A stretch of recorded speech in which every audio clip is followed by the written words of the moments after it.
How to block people from seeing your Snapchat story. Hey everyone, welcome back to our channel. In today's video, I will guide you on how you can actually block people from seeing your Snapchat story. So make sure to watch the video till the end. So if you want to block some of the people from seeing your Snapchat story, it's actually quite simple. You go and open the Snapchat app, you tap your profile icon, and here you can see stories. Now what you can do is you can tap the three dots option over here, and here you can see all the sorts of stories, or you can go to storage settings and you can select the option called custom.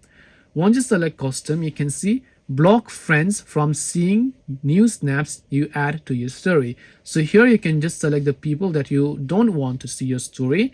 Once you select those people that you want to hide from your story, you can tap the block option, and next time whenever you add a particular story, you have to add it to that custom story, and like that they should be able to not see your stories in the future. This way you can block people from seeing your Snapchat story. Hope this video was very helpful. If you have got any questions, feel free to leave them down below. Thank you for watching till the end of the tutorial, and see you soon in our next video.